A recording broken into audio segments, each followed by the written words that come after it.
Gaga. But isn't it funny with like somebody like that, like a Lady Gaga now? I mean, isn't that a proof of, she's pushing weird envelopes and creating this very unradio Right. music, and Right. everybody's going, well, we like that. Right. So the radio eventually has to go, and all the media sources have to go, oh, okay, well, we'll accept her in. And I mean, Dave Matthews, bizarre kind of yeah. fusion band that he's got going on with his kind of, eclectic kind of style. And I'm just saying that people, again, if somebody's great and they're good, and usually their passion draws people to them, man, it's the passion and the love for what they're doing.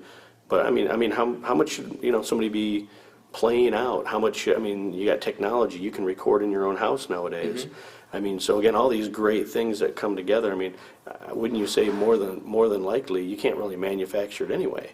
No. The best stuff is creating itself. That's right. And then they're coming to it. That's exactly right. You have to, to play out, I remember when I was a boy, we were playing out, 300 some odd dates out of the year. I mean, that's how we made our living. You would start in Connecticut and work your way down. I mean, you would do the whole Eastern Seaboard, and you were playing out 5, 6, 7, nights, a week. I mean, that's what you're doing. I mean, but that's how you got to be. For one, just there's a physicality of it. The life on the road is very difficult. For me as a vocalist, it took me, it takes a while to get up. It's like building muscle strength. You have to get to a point where you can sing every night. And especially the way I sing in high D's and E's, I mean, if you know my stuff. But, I mean, especially on the rock side, you really have to be, you have to be in shape to do that.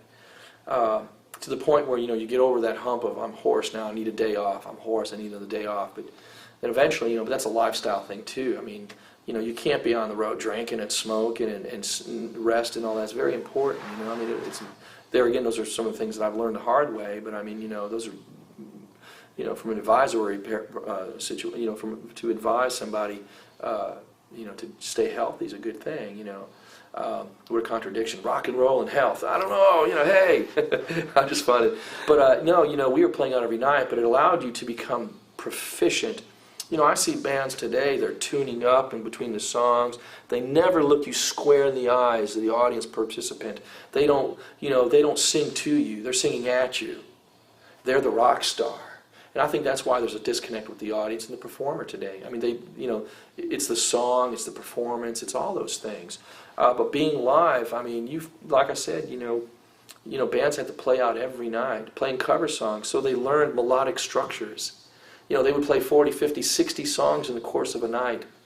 And all those songs would become, today, like in computers, they'd be like little files. So when I'm listening to tunes, I'm listening to Shy Lights, honey, you are my shining star, don't you go away. I mean, you're hearing those types of harmonies and saying, okay, it reminds me of this, it reminds me of that, or this reminds me of that type of a song. So all of a sudden, because you've done those songs, you remember those songs, you start producing, arranging, or writing those types of songs.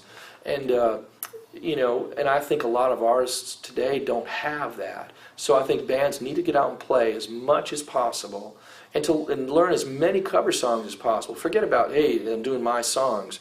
Well, you can do your songs in between doing some rock and roll songs or Bad Company or country songs. It doesn't matter.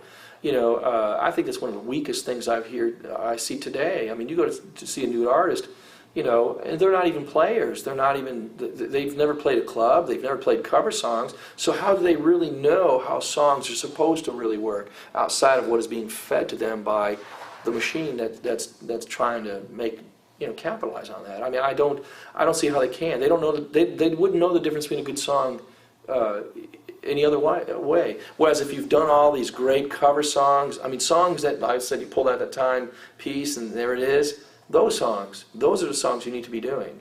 Because why? The more that you do, it becomes a clock for you. It becomes an inner working piece that you know instinctively that 15 seconds in, bam, I'm there at that, right on the cusp of that climax into the chorus. The song is 2.5 minutes long. And, internally, exactly where melodic structures go.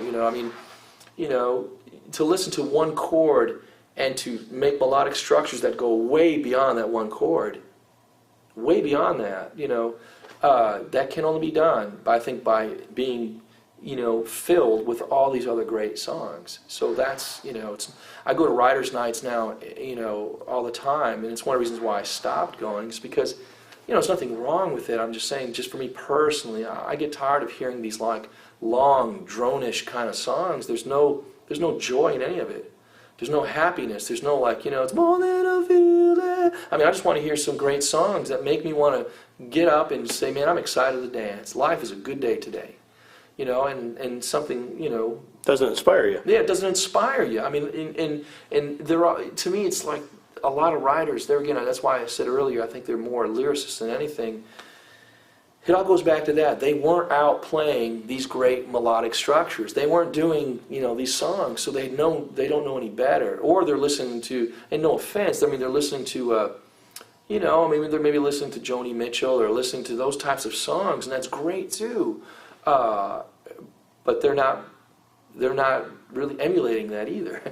You know what I mean? Well, yeah, because isn't listening to all this music and taking it in and then practicing it, that's brilliant. Doesn't it help you refine your ability to express yourself? Exactly. I mean, the more that you're doing and try to copy Paul McCartney or try to copy, these people say, oh, I'm not going to, you're what's the term? I forgot what it was. You're Plagiarizing? Not plagiarizing, when you make money because you want to make money. Like, I don't want to do jingles, man, because that's, selling out. Yeah, selling out. You're selling out because I'm doing a Bad Company tune, a Foreigner song. Well, when you have worked hard enough to sound exactly like that individual, you're doing many things. You're honing in on your skills to be able to be as good as that. That's the benchmark. That's why I'm saying we've lowered the benchmark so far, because we're not striving to be Elton John's. We're not striving to be Paul McCartney's or Dave Matt. I mean, whoever you think is great, that's what you need to strive for. And I'm not talking about local present-day artists. I don't think a lot of them are... I'm not saying there's not good artistry out there. I'm not saying that. It's hard for me to eloquently say what I mean without seeming like I'm being... condescending. I'm not trying to do that. I'm just saying there's very few foundational things going on right now. So the only thing you can do is go back to your roots, And I just think that bands need to go out and play. They need to go out and do cover tunes. They need to hang out with people that are better than them. Always, always hang out with someone that's better than you. Find that individual and hang out with them. Just like in business. I was going to say, it's kind of an entitlement thing. I think everybody's waiting for everybody to come back to them. Right. Like, bring yourself down to me. I'm not going to earn my way up to this level. You have to earn your way the right to get on that stage. You have to be able to you're only as good as that of what you're trying to represent. Okay? So if you hang around with all these phenomenal people and you get to be able to emulate what they're doing, you're on your way.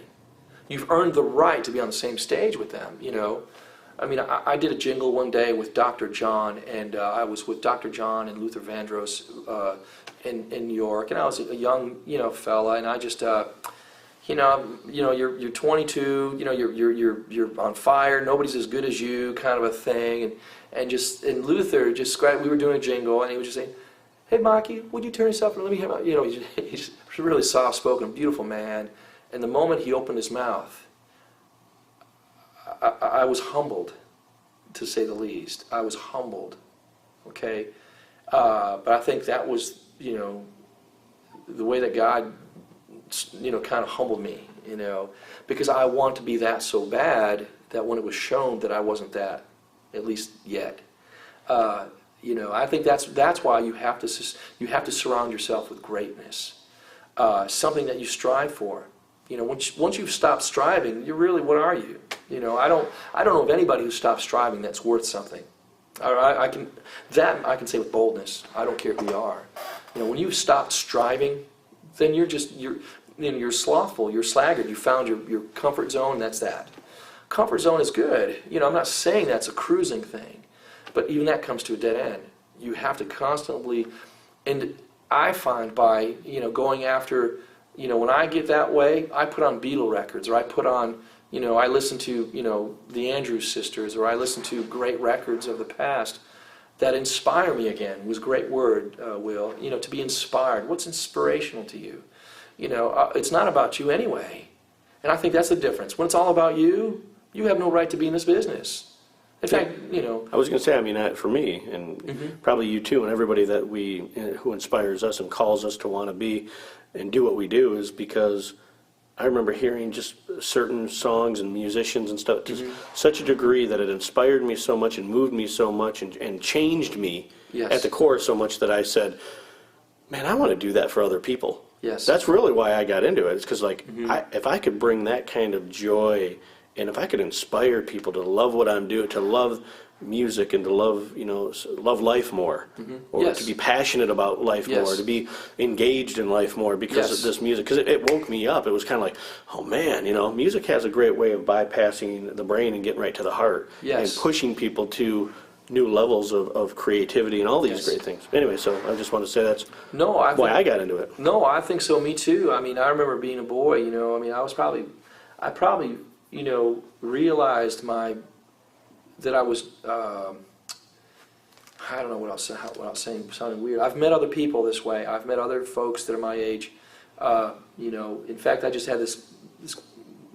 I had this conversation with Chris Young's mom. I don't know if I should say anything, but if it's worth saving, we'll say. But I just spoke to Chris Young's mom and listened to her tell me that when she was driving her car, being a single mom, she's being a single mom with this baby boy out in the back who's like 7, 8, 9, 10 years old, listening to the radio, singing to the radio, turning off the radio, still singing, and in pitch, knowing that song. That is a child that is a special child, okay? And I'm not saying that about me, but I was that way, and I'm sure there was quite a few others like that. Probably Leanne Rimes. Just a lot of folks knew when they were 6, 7, 8 years old that something all of a sudden inspired them, where it turned on this switch and say, "Wow, that's who I am. That's what I was meant to do. I was equipped to do that." And whether it be Frank Sinatra, I'm sure a lot of these folks they were all young. I mean, look at Paul McCartney and all these guys. These guys were like 14, 15, 16 years old, and they were doing what they were doing, then. It's not like you get up one day, but I think, music has always been something that was to inspire somebody else. It was never, in fact, I know a lot of my writer friends hate me, because I think one of the things that we're doing with Rock and Load is creating a new vehicle, a new business plan, a new platform by which the music industry is going. But music is to be given away. I know a lot, like publishing and all these folks hate to say that, but music is to be given away. I think one of the biggest mistakes that the music industry made was trying to snuff out Napster. Instead, when Napster came, and got involved, I think the music industry should have embraced them and said, wow, this is phenomenal, because it's already out of the bag. It's already done, okay? So once it's done, what we need to do now is harness it. And I think if the record labels had harnessed it back then and say, okay, now we got to give the music away. What are other ways or avenues that we can generate income and funds and let the music go? Like a meat guy, you're selling, roast beef, and you go into the delis. Hey, sample this. You like that? Great, yeah. I tell you what, let me send you a couple cases for free. All right, for the next week or two. Next thing you know, the customers love that roast beef. There's no better roast beef than that boar's head. Well, that's okay. It's going to be $8.75 a pound. Oh, I got to have that. Okay, let's go with it. And that's what I'm saying. Well, it's the same thing, our format of what Rock and Load is doing. You give the stuff away, but get your butts and seats, create a fan base, a grassroots level of people that will come throughout the spot markets that you go to. You're just reverting back to what was, and really, to me. But I think, the music industry, the reason why it doesn't exist anymore, as it was anyway, we should say, is because that is one of the reasons. I really believe that. That was a turning point in the history of the decline of the music industry. Napster figured out, hey, we can go ahead and do this, and that. We should have embraced that technology. It's one of the things that we've done with V-Drive. We created this thing called V-Drive, V-I-E, Drive, Life's Drive. And we've created an interface that goes on a jump drive, but nobody has ever actually placed a name and a task to that vehicle. So now when you pop in a V-Drive, interface instantly opens up, toolbar, My Music, My Tour. You click My Tour, calendar of all the places where you're at. You click that. You can figure out all the hotels and all the car, rental places, all the eateries that are in that particular given market. Why? Because the fan is going to go to you. So you need to accommodate them and so forth. But this is a new vehicle. It's a life-changing vehicle. It's no longer about, well, here's the record. Give the music away so you can go ahead and dump all the records on there. But you're selling this piece by which consistently makes money. Banner space, ad space. You partner with those hotels and say, hey, we're doing this tour, and we're, that sort of thing. Let them offset any expenditures that cost you. It costs you nothing, really. But I'm just saying you had to create a vehicle by which to release new records because, even though you download a Napster and all these kinds of things, people still need to taste, touch, and smell. Henceforth, that's why you have such a surge right now in vinyl and turntables. People want to see and smell those vinyl records again, and I think that's a wonderful thing because to me, I've had this conversation with others, but they say there's no difference to vinyl than the digital, and I say there's nothing better than vinyl. And anybody who says that I don't think really knows what they're talking about, and I think they're just part of the problem of where the music is now. So I discount. Everybody has the right to their opinion. But we've got history on our side, so I'm going to stick to history, and I think I'll stick to that. So, all right. Tape was finally running out on this one. No, it's okay. I'll let you go. There's a redundancy of